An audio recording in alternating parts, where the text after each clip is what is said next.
Welcome back. So in this lesson, we're going to cover some of the most common mistakes that people make when creating thumbnails.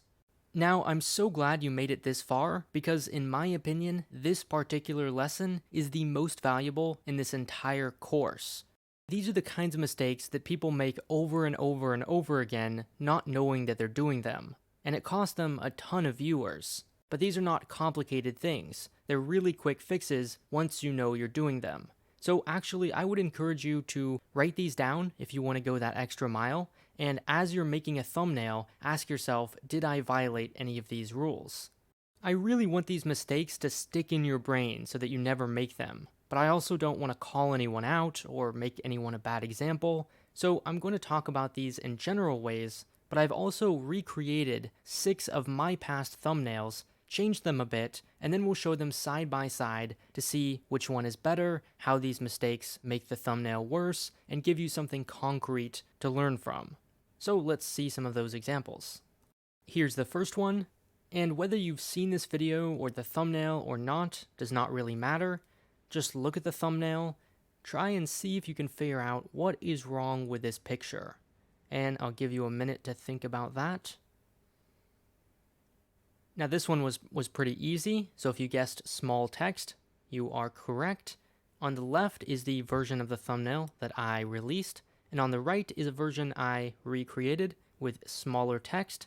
And the reason this mistake is so common is that you're probably going to be designing the thumbnail full screen on your laptop or computer, and then YouTube is going to make it really small to show to people on the sidebar or in their feeds. Or imagine someone sees your tiny thumbnail on their already small phone.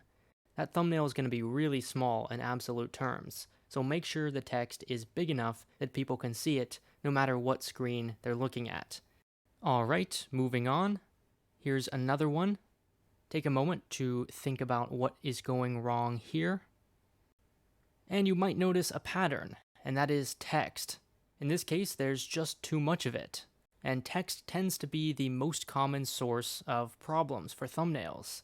Either how it's laid out, how much of it there is, what the color is, stuff like that. So it needs to be very clear in a moment's notice. In the case of the right thumbnail, that's a full sentence. And if you're having trouble coming up with that shortened version, like the one I use on the left, well then write out the full version, like on the right, and then pick it apart until you can get the most crucial elements, and then reproduce that for the thumbnail. And one extra step you can take is try to introduce some visual variety and emphasize the important parts by maybe making it capitalized or bigger or a different color. Alright, here's a third thumbnail. And of course your mind is immediately going to say this is black and white, but I'll give you a hint, that is not the main problem here. There's nothing wrong with black and white thumbnails, but there is a problem with this specific version. And the answer is, there is not enough contrast. So there's no problem, like I said, with having just a couple colors, keeping it simple, but there isn't enough contrast or difference to tell every element of the thumbnail apart. So for example, the text doesn't really look distinct from the rest of the image, and my logo doesn't really look distinct. Nothing is really grabbing your attention. It all just looks kind of the same.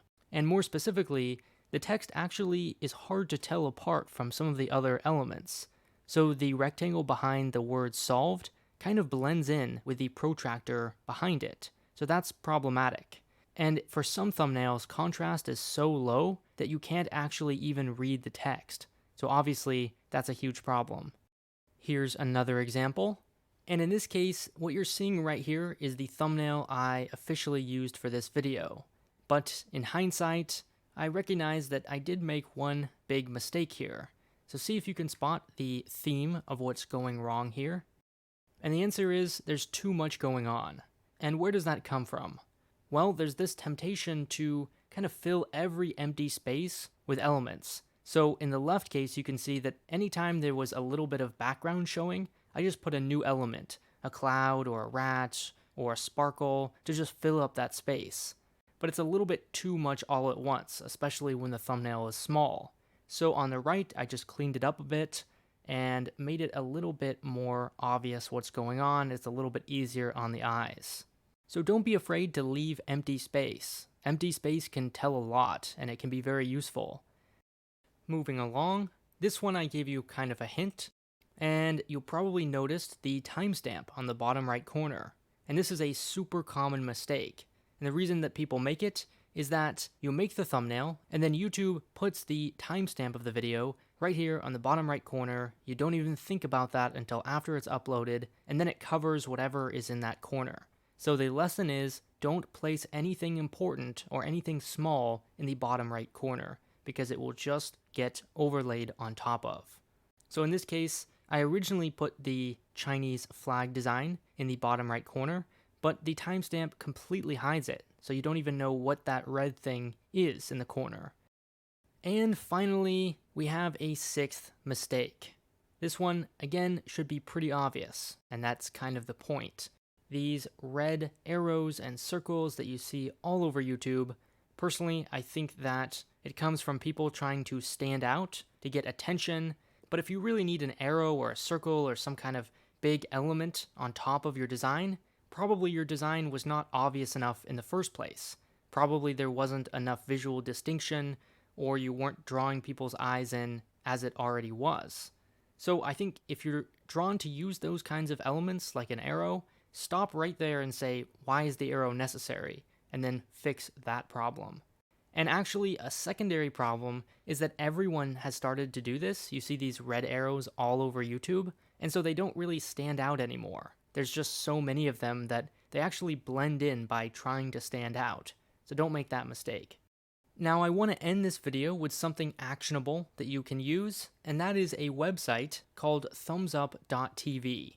It's a really simple interface. You just click and you can add your thumbnail that you've designed, and then type in a title for it, and then it will show you exactly how your thumbnail and title will look like when they're uploaded to YouTube. So you can get a sense of, for example, how small it will be shown, and whether your title will fit in YouTube's user interface, or whether it will get truncated.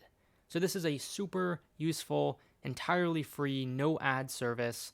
I use it myself. I would encourage you to as well. Alright, that's going to be it for this lesson.